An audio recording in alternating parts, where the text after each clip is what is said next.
అనగనగా ఒక మడుగు ఉంది. ఆ మడుగులో 3 చేపలున్నాయి. అవి దీర్ఘదర్శి, ప్రాప్తకాలజ్ఞుడు, దీర్ఘసూత్రుడు. అవి ఆ మడుగులో హాయిగా ఉంటున్నాయి. వేసవికాలం సమీపించింది. దీర్ఘదర్శి కొద్దిగా తెలివైనవాడు, ముందు చూపున్నవాడు. మిగిలిన వాడితో ఏ విధంగా అంటుందంటే, ఓయ్, వేసవికాలం దగ్గరికి వచ్చేస్తుంది. ఈ మడుగుని చూసారా ఎంత చిన్నగా ఉందో? మనం త్వరగా ఇక్కడి నుంచి వెళ్ళిపోతే మంచిది, లేదంటే మనం చిక్కుల్లో పడతాం అంది. అప్పుడు ప్రాప్తకాలజ్ఞుడు ఏమన్నాడు తెలుసా? ఏంటి, మడుగు ఎండిపోతుందా? ఎండిపోవడమే నిజమైతే అప్పుడు చూద్దాంలే అన్నాడు ప్రాప్తకాలజ్ఞుడు చేప. ఇంకా మూడోవాడు దీర్ఘసూత్రుడు, మీ మాటలు చాలా తికమకగా ఉన్నాయి నాకు. ఈ మడుగు ఎలా ఉంది? మహాసముద్రంలో ఉంది. ఇది ఎండిపోవడం అనేది సాధ్యం కాదు. ఇక్కడి నుంచి కదలడం అంత మంచిది కాదు అంది. దీర్ఘదర్శికి ఒక విషయం అర్థమైంది.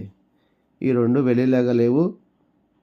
మనమే ఇక్కడి నుంచి జాగ్రత్తగా వెళ్ళిపోవాలి, లేకపోతే ప్రమాదంలో పడతాం అనుకుంటూ, అబ్బా ఎలా వెళ్ళాలి అబ్బా అనుకుంటూ ఆ మడుగులో నుంచి వచ్చేటువంటి ఒక కాలువని, పిల్ల కాలువ నుంచి అలా ఇంకొక కాలువలోకి వెళ్తూ వెళ్తూ వెళ్తూ వెళ్తూ నెక్స్ట్ ఇంకొక మడుగుకి చేరుకుని ప్రాణాలు దక్కించుకుంది.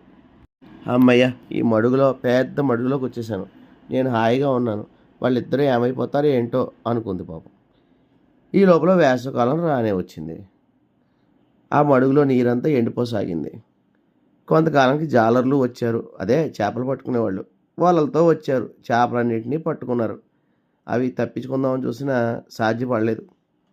చేపలన్నింటినీ వాళ్ళు ఒక తాడు గుచ్చడం పెట్టారు ఒక జాలర్లు. అప్పుడు అనుకున్నాడు ప్రాప్తకాలజ్ఞుడు, అరెరే, ఇది మనం ప్రాణాపాయ స్థితికి వచ్చేసాం, కాబట్టి ఇక్కడ నుంచి ఎలాగోలాగా తప్పించుకోవాలి అనుకుంటూ ఆ చేపలు పట్టుకుని తాడు కూర్చున్నాడు కదా, వాడు వచ్చకుండా ఈ ప్రాప్తకాలజ్ఞుడే ఆ తాడుని నోటకరుచుకొని చేపలతో గుచ్చేసినట్టుగా వాళ్ళు భ్రమింపజేశాడు. ఇక దీర్ఘసూత్రుడు మాత్రం దొరికిపోయాడు. దీర్ఘసూత్రుడిని వాళ్ళు తాడు గుచ్చేశారు.